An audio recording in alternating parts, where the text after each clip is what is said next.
Thank you. Well, this evening we're going to be going on a journey. We'll be time travelling, and we're going to be visiting classrooms of the past and of the present and also of the future. Our first stop is going to be a traditional classroom. I can remember my first primary classroom. There's something not quite right.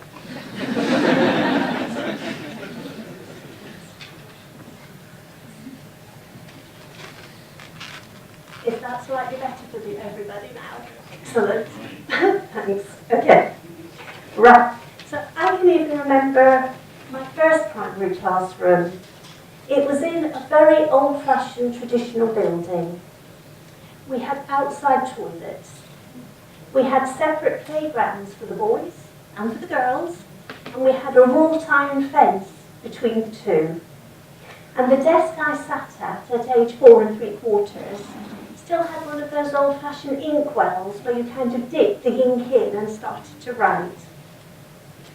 So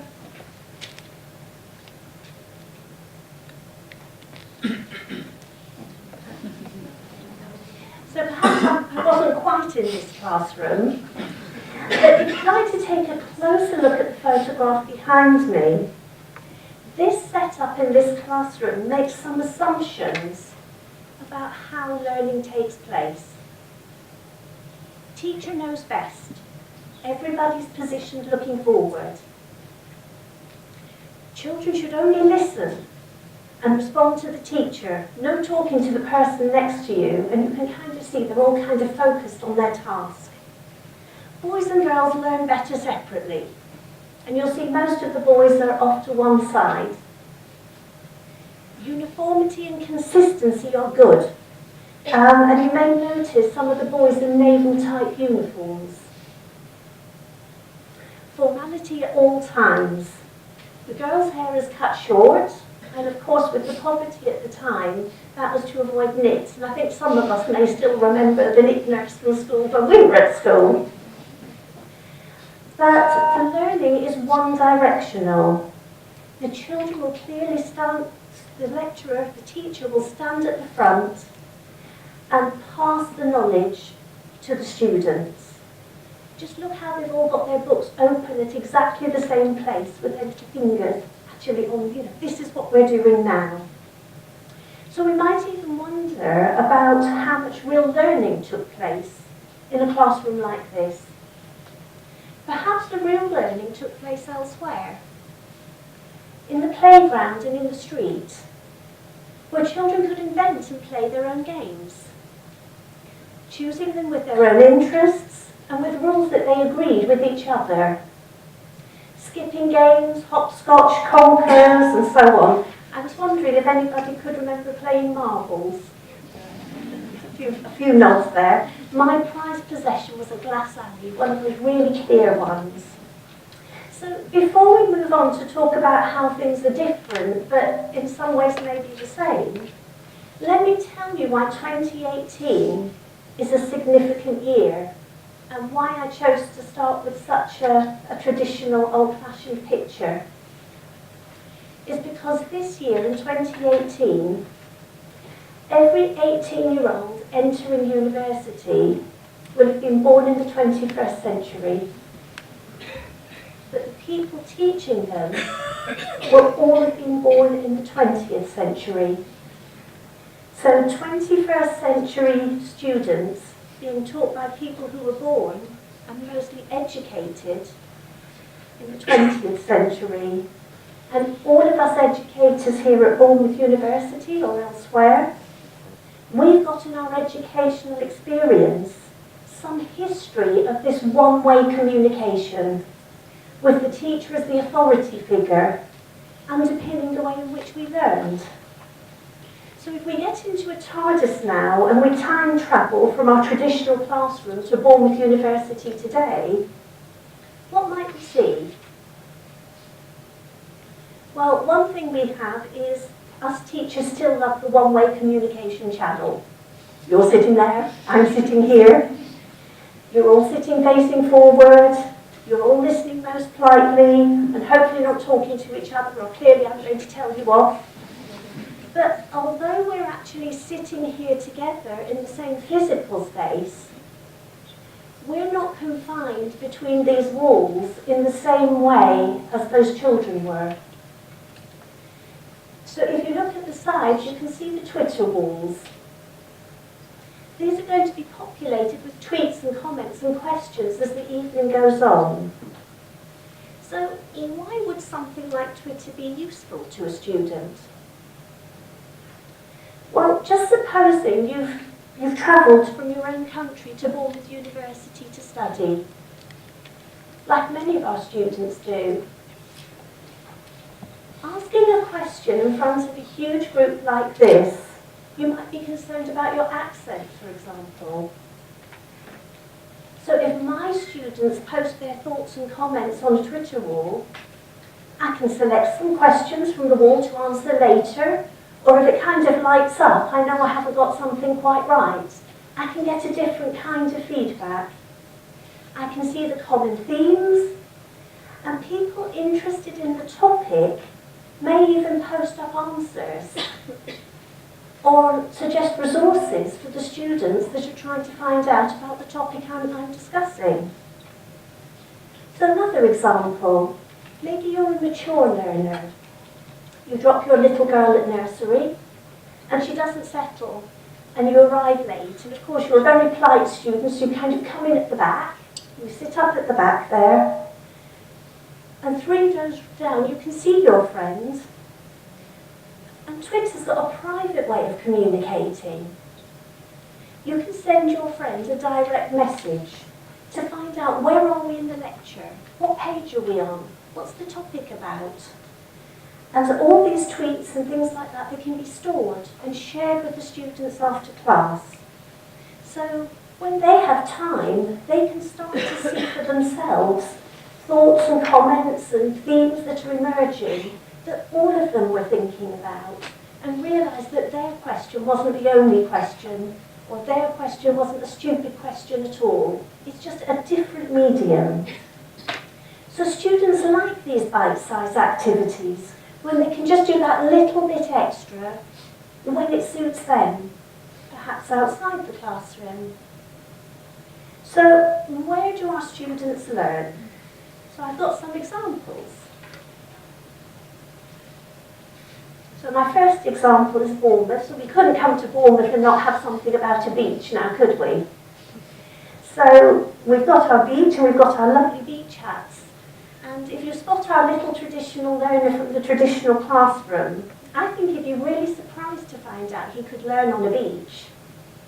We've got 16,000 students here at Bournemouth University who are part of today's smart society. They've got permanent internet access to their handhelds and their mobile devices.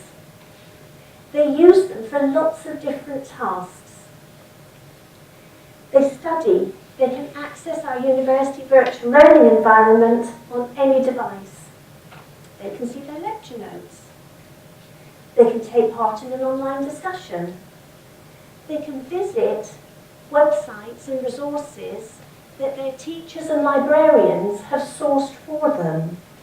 And at the same time, they can use their handhelds for shopping, they can keep in touch with friends, they can share their experiences. And some of my research shows that they're glued to their handheld devices apart from when they're sleeping. And the first thing they do when they wake up, they switch on. So, where else might we be learning? So if you can spot our little traditional student again, he might be a little bit bemused about being on this bus because they asked us when he was at school as well. And he wonders, what are these students listening to? Well, many of our students live at home, and some may not have enough money to run a car. And they travel a long way to university on a bus, and they don't want to waste this time. And what they like is teachers helping them to learn by creating small sound bites or podcasts for them to listen to. These are ideally like 5 or 10 minutes long, and they explain a concept or an idea in more detail. And funnily enough, the students like the sound of their teachers' voices. because we can link that podcast into their broader studies. The most popular one from that I do is the one on what I expect from coursework. And students really like being able to replay that when they're not quite sure.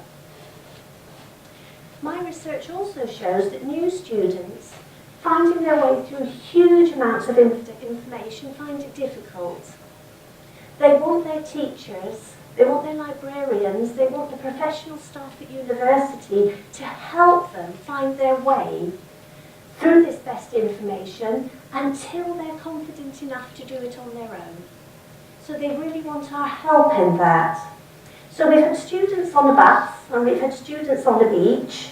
So I was struggling for a third B, so please kind of forgive. So the third set is students on the bog.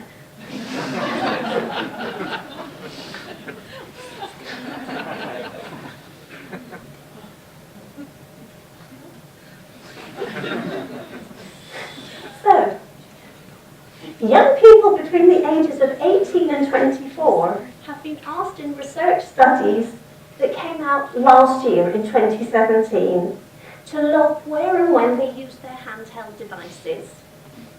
Research shows that a third of young Americans and a third of young Australians and a third of UK students as well, they all use their mobile phone to communicate when sitting on the toilet, which just shows the influence that these devices have on our young people. But really what they want is they want us as educators to help them learn outside the classroom, either on their own or with their friends. So what I'd like to do now is to introduce you to Ola and Sam, two students that are using their mobile devices for learning. So Ola is one of my research participants.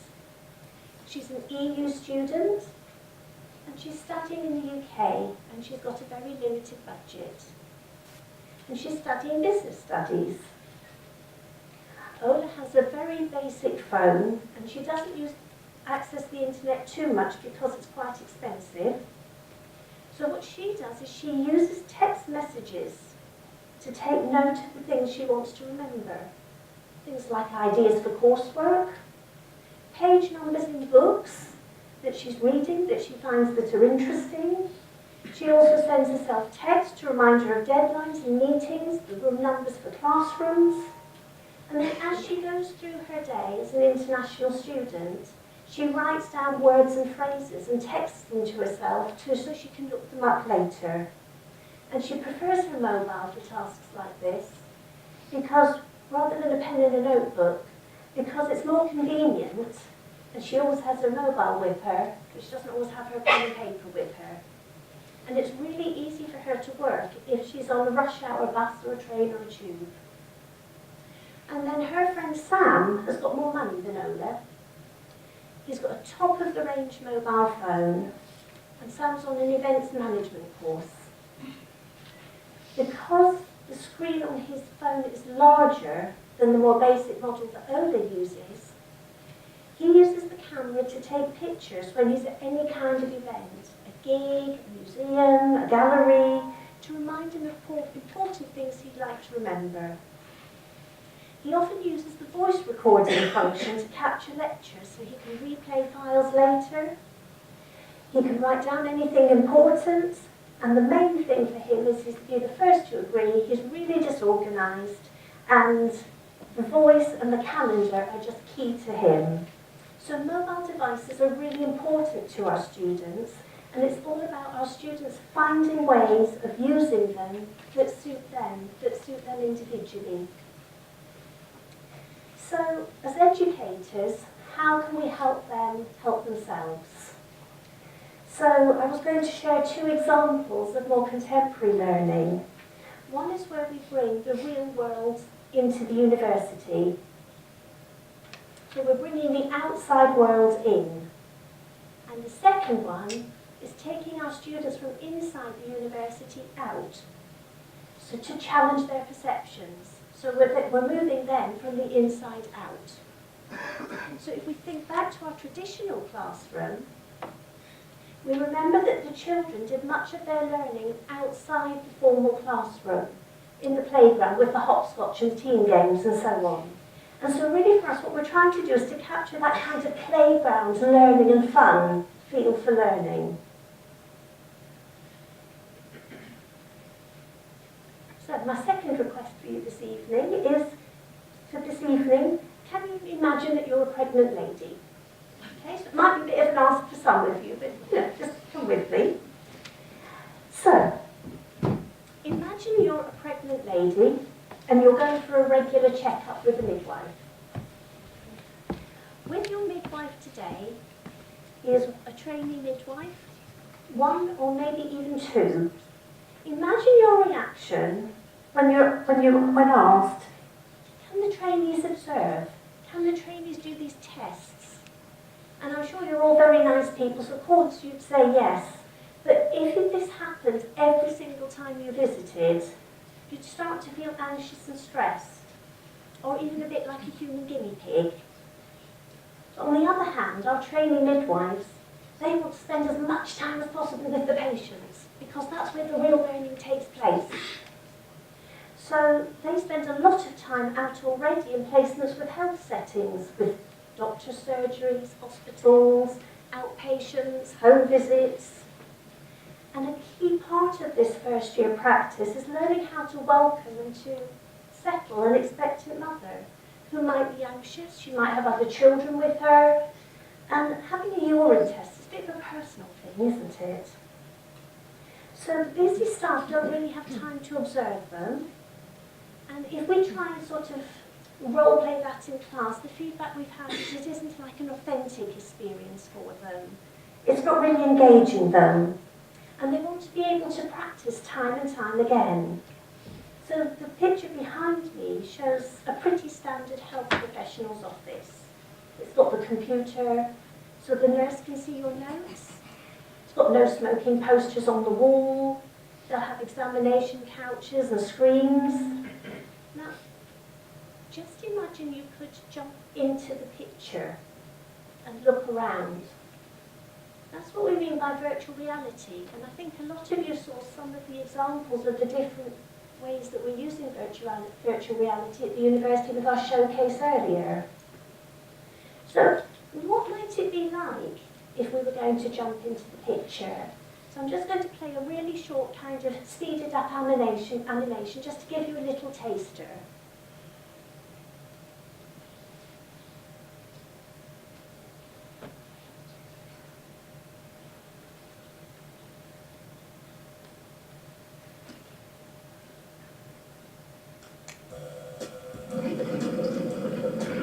Hand washing with soap and water.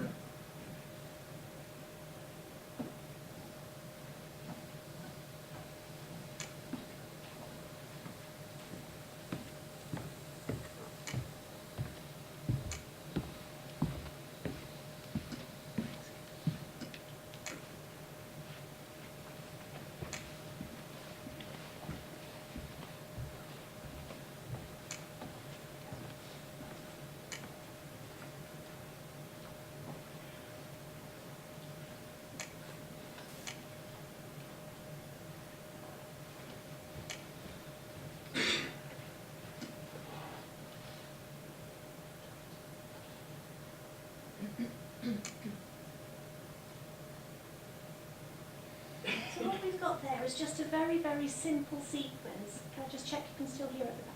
Thank you. A very, very simple sequence where students can go in time and time again. And so this is one of the prototypes that we're working on with our health and social sciences midwives at the moment. So Jenny, who's one of our trainee midwives, she's got a family and she commutes in from rural Dorset. She knows that she can access this virtual resource anytime she chooses.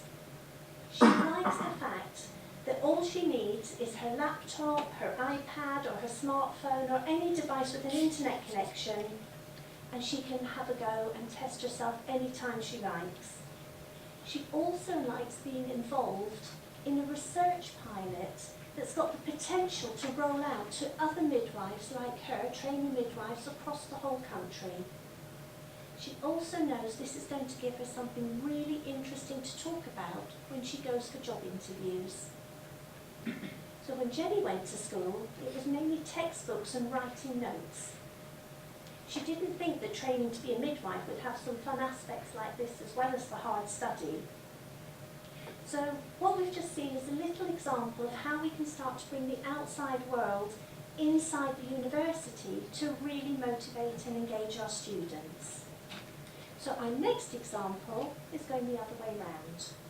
So we're taking our students outside the university and into a different space for them to learn.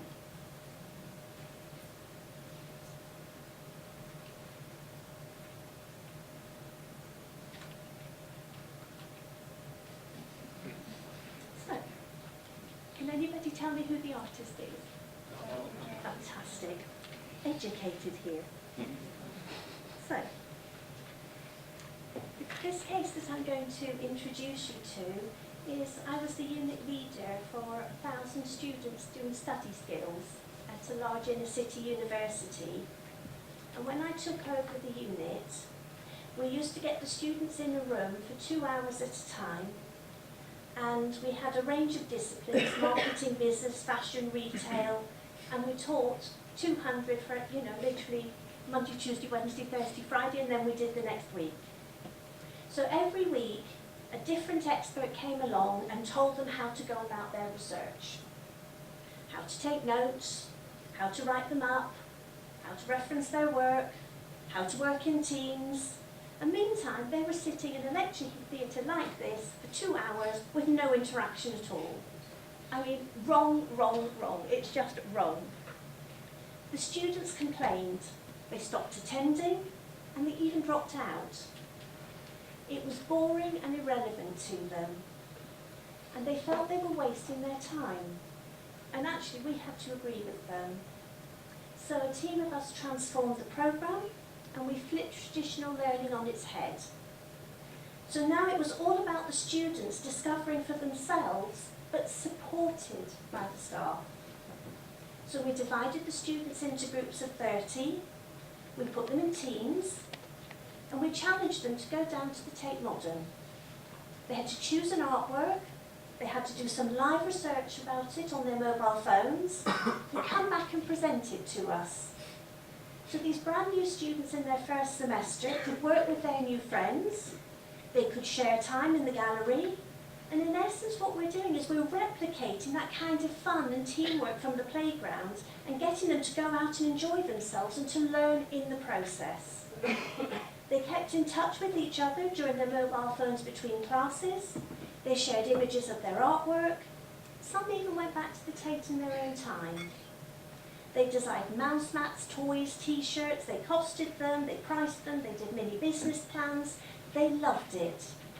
They kept in touch with each other, they kept in touch with us through Media Board, which was one of the early mobile apps. So they learned how to do exactly the things that we wanted them to learn, but in a much, much more enjoyable way.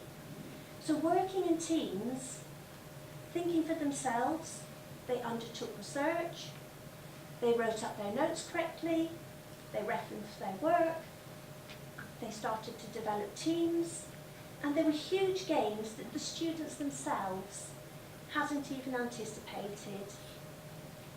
This is what one student wrote about the experience.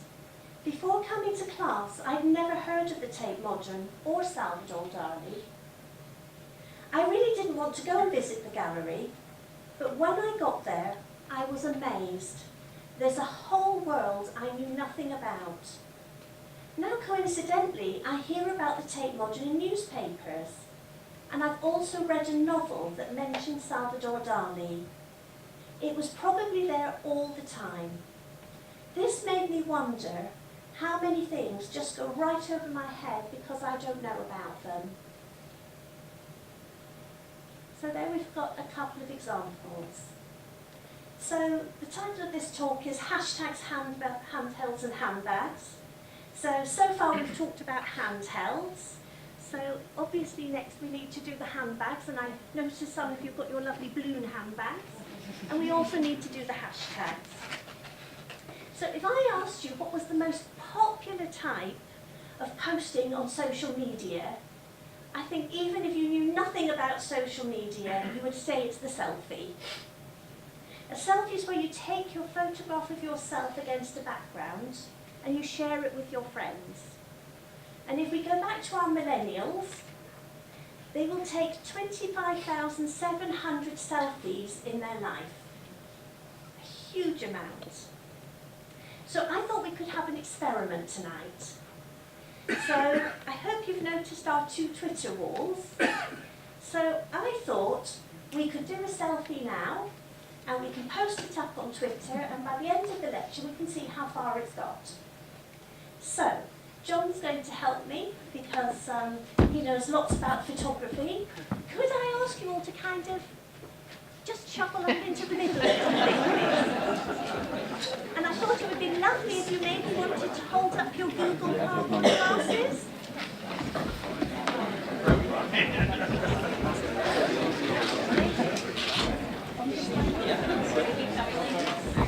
Can we set up?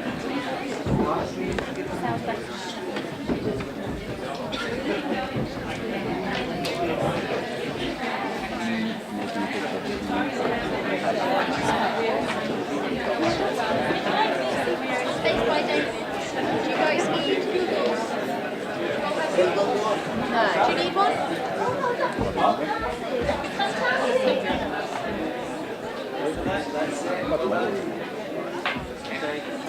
Three ladies there, come on. That's it. Scooching! Scooching! Loads of scooching! Okay.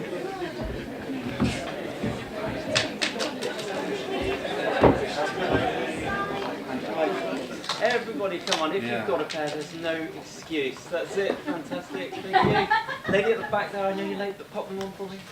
That's it. Great. Thank you. Just go this way for me. Okay, you're going to take one. You've got several. Fantastic. I'll do one. Thank you, Jack. Thank you.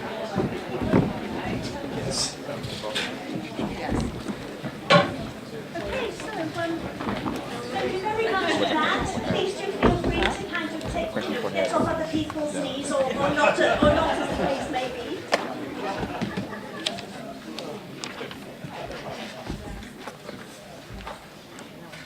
So let's just have a little think about what's just happened. So our selfie might just get shared with us in this room as a memento of the evening, and that's absolutely fine.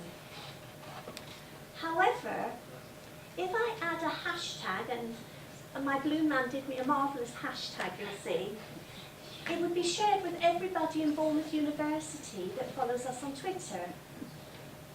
If I add a hashtag Learn Higher, it gets shared with my peers in universities across the country that share learning resources that help students learn.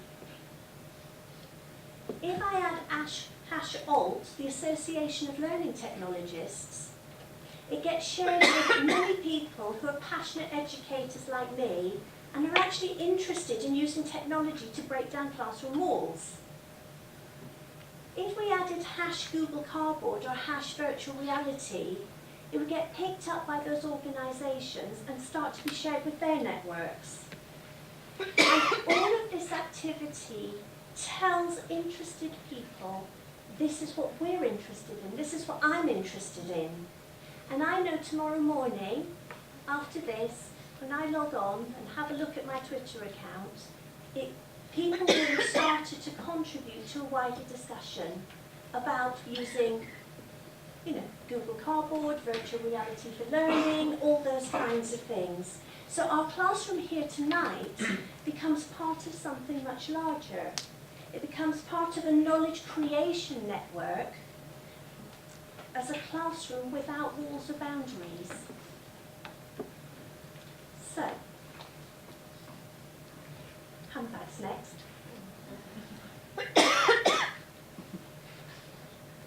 So, this is one of these iconic handbags. It costs £2,000. And Maisa Kaur is an influential blogger with the Evening Standard. if she shows one image of this £2,000 handbag, it will sell out. Can you imagine the power of that one tweet? So when I first started tweeting several years ago, I was actually teaching trainee teachers. And I knew I wanted to use Twitter to reach out to my students. A typical trainee teacher at my last institution would be doing their placement in a school in rural Suffolk. And they'd be preparing for their dissertation while they were doing their final placement. And what they really, really wanted was some expert guidance. So I worked with the library team, and we created a series of syndicated tweets, a short series of tweets that went out in an order to help students think about their dissertation. We modelled how you write a dissertation on Twitter. We started to tweet about note-making, research techniques, ethics, interviews, analysis, proofreading, all the things that they needed. And they then picked up the technology, and then they started to work out their own specialist words and to reach out to the wider community. So because of my tweeting, one of the trainees said, well, could I come to their local teach meet? A teach meet is very informal. It's where a group of teachers get together and they do their own continuous professional development. So I kind of thought, 10 teachers in a back classroom with some coffee and sandwiches, maybe a stare beer if I was lucky. So I tipped up to find a school hall filled with 100 passionate educators.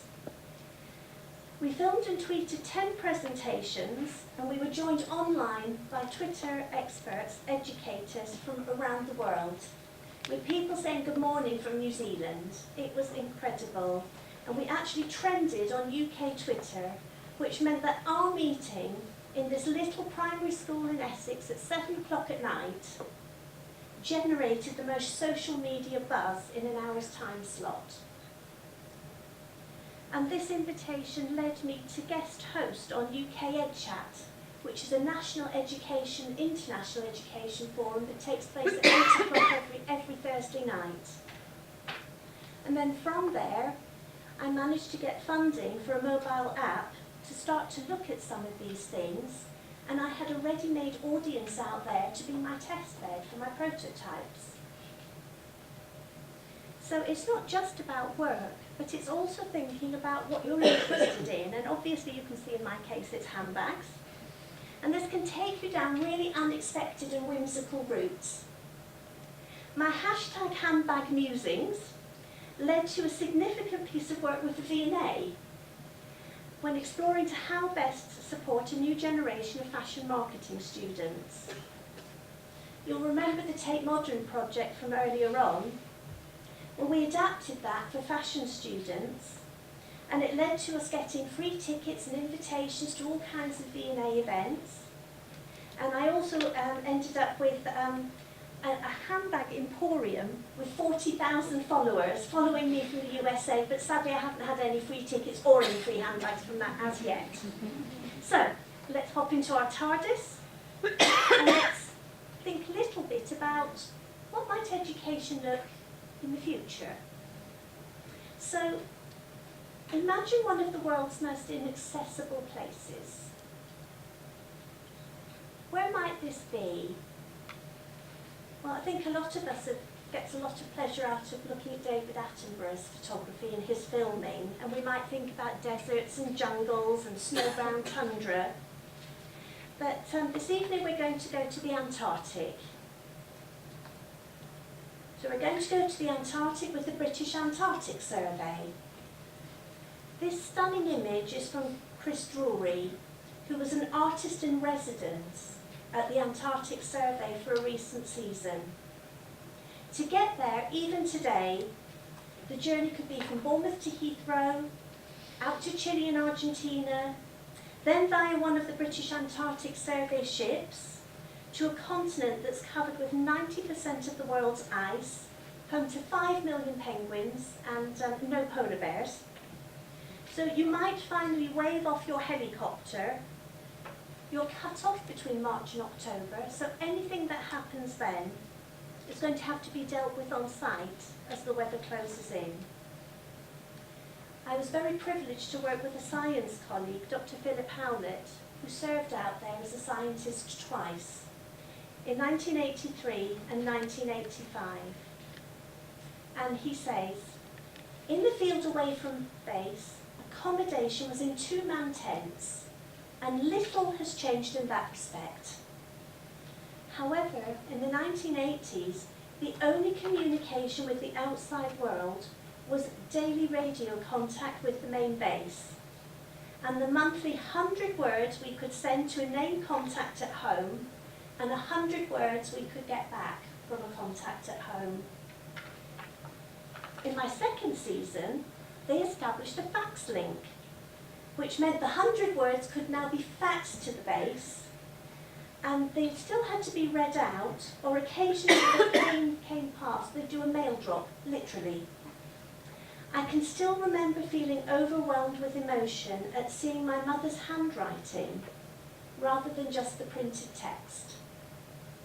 Now all the stations and ships have permanent satellite links. There's emails, blogs, phoning home. How things have changed in 30 years. So, how can our students be part of this? Let's think about two students, Sean and Julietta, studying here at this university. The British Antarctic Survey already have blogs from their scientists. They've got games, they've got fact sheets, they've got images, they've got video clips, and they even have a penguin of the day photo. It is so cute. You so need to look it up after you leave the lecture. So if you think about our technology and our virtual reality headsets, Sean and Julietta can feel like they're there. They can see the sky, they can see the ground covered with snow, they can see the wildlife, they can visit the station. With existing technology, they can talk to the scientists. They can attend expert talks around the world which are streamed, like this one's going to be streamed later. They can ask questions via a live Twitter wall, just like our ones. They can access weather data sets, look at specimen collections, maps, research, publications, images. An EU project I worked on, Learning Layers, found that informal learning in the workplace, where employees have to reach out to their expert peers, very often in different locations, is going to be essential to the future of the way in which we work and the way people in the workplace learn. So Julietta and Sean can now talk to and learn from experts anywhere in the world. They can collaborate with students anywhere in the world, just like themselves. They can talk to Philip Howlett, they can talk to Chris Drury, they can talk to the scientists and artists who have worked out there. But then our students can use their imagination and create something amazing that none of us have even thought of yet, and share it with the world. And that's not like a randomised world, it's not like taking potluck on Google. They can share it with the world of experts and influencers that they've met on their digital travels, and they're building their digital CVs.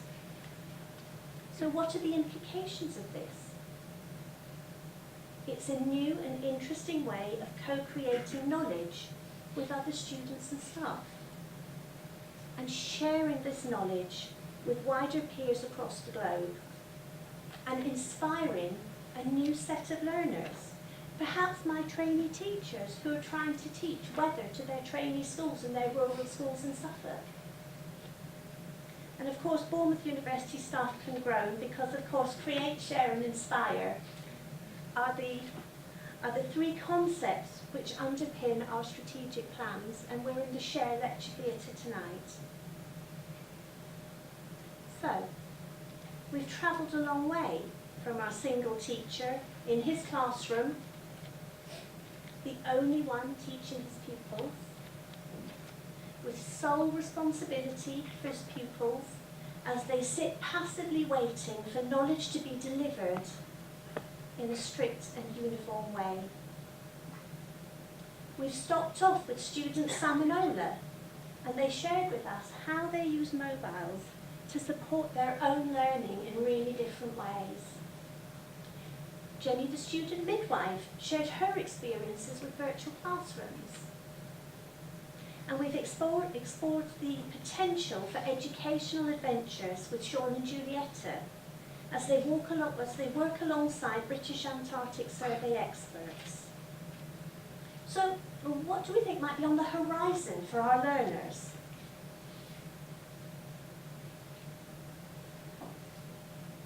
Well, if we start to have a look at the workplace, I think there's certainly a digital future. We could all agree with that. The House of Lords has started a cross-party piece of work around digital futures and what our jobs might look like. And they say at the moment for 7% of workers, the internet may as well be magic.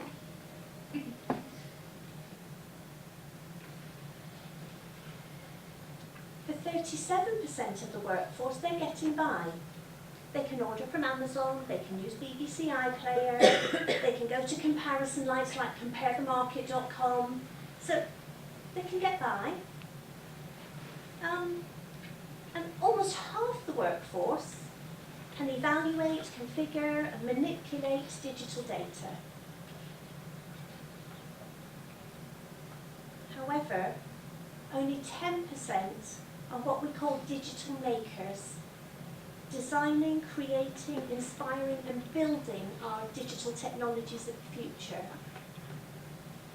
And I predict in 10 years' time, organisations are going to be wanting our students to be coming out and to be the digital makers, the digital creators of the future. So our challenge as educators today, educated in the previous century, is the future's here already. Our new millennial students joining us in September this year will find the future's already with us. What kinds of things might they see? Well, smart toys, the internet of toys is the next thing that's kind of due this year. Ways in which toys to encourage coding from the primary classroom in a fun and engaging way. Our students this coming year are at the forefront of organising their finances with machine learning. Their faces are going to unlock bank accounts. Their faces are going to unlock their mobile phones. Their faces are going to start to unlock their health records. And as their teachers, the systems we've invested in here at Bournemouth University to support their learning is going to help us to help them learn by seeing how they progress with their studies, whether they're working effectively in teams, whether they're making progress or whether they're getting stuck, and seeing where the individuals are getting stuck. And then we can suggest different resources to help them to overcome any points where they get stuck. And then the other thing we're educating our students for is a digital place to live. So if you imagine our students of the future, one of 6 billion people who by 2050 will be living in urban areas. So she wakes up in the morning and has breakfast from a fridge that's automatically restocked. Today's the one day of the week she has to go to work. So she's going to go into the office and she can choose how she gets there. She could cycle along a safe green cycle path. She may have booked a driverless car. I wonder perhaps if the drones that you saw out in the tech showcase, maybe there'll be some kind of drone and she'll fly to work like that. Or maybe it'll be even teleporting.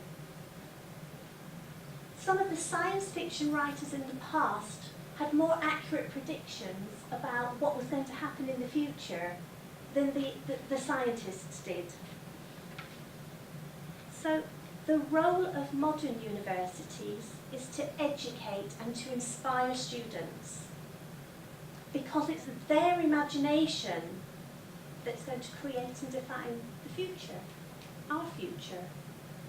So the future's down to them. It's down to their dreams, and it's down to their imaginations. And it's our job as teachers to feed and to inspire these dreams. Thank you.